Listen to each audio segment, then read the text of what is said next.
తెలంగాణ రాష్ట్ర వ్యాప్తంగా చలి తీవ్రత పెరిగింది. రాబోయే 2 రోజుల పాటు కోల్డ్ వేవ్ అలర్ట్ జారీ చేసింది వాతావరణ శాఖ. ఈ కోల్డ్ వేవ్ల వల్ల కనిష్టం కంటే 4 డిగ్రీల కంటే తక్కువ ఉష్ణోగ్రతలు నమోదయ్యే అవకాశం ఉందని చెప్తున్నారు. ఉత్తర మధ్య తెలంగాణ జిల్లాల్లో ఎక్కువగా చలిగాలుల ప్రభావం ఉంటుందన్నారు. 11 జిల్లాలకు ఆరెంజ్ అలర్ట్, 14 జిల్లాలకి ఎల్లో అలర్ట్ జారీ చేసినట్లు తెలిపారు.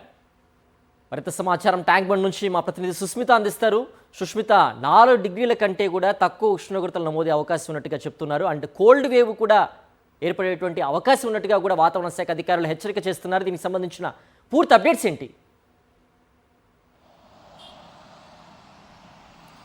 సిద్ధు, తెలంగాణ రాష్ట్ర వ్యాప్తంగా చలి తీవ్రత పెరుగుతూ వస్తుంది. గత 4 రోజులతో పోలిస్తే నిన్న రాత్రి ఇవాళ కూడా పూర్తిగా కూడా ఎక్కువగా నమోదయ్యే అవకాశం ఉన్నట్టుగా కూడా చెప్తున్నారు. అంటే కనిష్ట ఉష్ణోగ్రతలు దాదాపు 3 నుంచి 4 డిగ్రీల సెల్సియస్ ఉష్ణోగ్రతలు పడిపోయే అవకాశం ఉన్నట్టుగా కూడా చెప్తూ ఉన్నారు.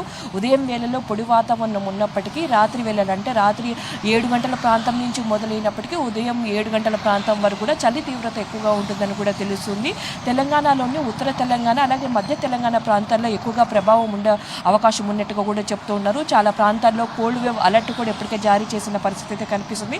11 ప్రాంతాలకైతే ఆరెంజ్ అలర్ట్, 14 జిల్లాలకు పూర్తిగా ఎల్లో అలర్ట్ అయితే జారీ చేయడం జరిగింది. ఆరెంజ్ అలర్ట్ జారీ చేసిన ప్రాంతాలు దాదాపు ఆదిలాబాద్, కొమరంభీం, ఆసిఫాబాద్, నిర్మల్, జనగాం, హన్మకొండ, వరంగల్ ప్రాంతాల్లో ఎక్కువగా కూడా చలి తీవ్రత ఉంటుంది. అలా చలిగాలులు కూడా వీచే అవకాశం ఉన్నట్టు కూడా వాతావరణ శాఖ అధికారులు చెప్తూ ఉన్నారు. ఎక్కడైతే ఆరెంజ్ అలర్ట్ జారీ చేస్తారో ఆ ప్రాంతాల్లో పూర్తిగా 1 నుంచి 5 డిగ్రీల సెల్సియస్ ఉష్ణోగ్రతలు అయితే నమోదవుతాయి. ఇంకా ఆదిలాబాద్ ఏజెన్సీ ప్రాంతాలు అయితే 4 డిగ్రీల సెల్సియస్ ఉష్ణోగ్రతలు కూడా నమోదవుతున్న పరిస్థితి అయితే కనిపిస్తుంది. ఇక హైదరాబాద్ నగర ప్రాంతంలో కూడా చలి తీవ్రత ఎక్కువగా కనిపిస్తూ ఉంది. సో ఈ ప్రాంతాలకు చాలా వరకు షేర్లింగంపల్లి అటువైపు జోన్స్లో కూడా 8 నుంచి 9 డిగ్రీల ఉష్ణోగ్రతలు కూడా నమోదవుతున్న పరిస్థితి. సో దాదాపుగా కూడా చూసుకుంటే రానున్న రోజుల్లో మరిన్ని కోల్డ్ వేవ్స్ ఉండే అవకాశం ఉన్నట్టుగా కూడా చెప్తున్నారు. సో ప్రజలంతా కూడా అలర్ట్గా ఉండాలి. తెల్లవారుజామున ప్రాంతాల్లో కూడా పొగమంచు ఏర్పడే అవకాశం ఉన్నట్టుగా కూడా చెప్తున్నారు. తెల్లవారుజామున వాహనాలు ఎక్కడికైనా బయటకు తీసుకొని వెళ్ళే సమయం ప్రయాణాలు రద్దు చేసుకోవాలని వైపు సూచిస్తున్న పరిస్థితి అయితే కనిపిస్తుంది. వృద్ధులు అలాగే చిన్నపిల్లలు కూడా ప్రత్యేకంగా సూచనలు అయితే జారీ చేస్తున్నారు. వారంతా కూడా ఆరోగ్య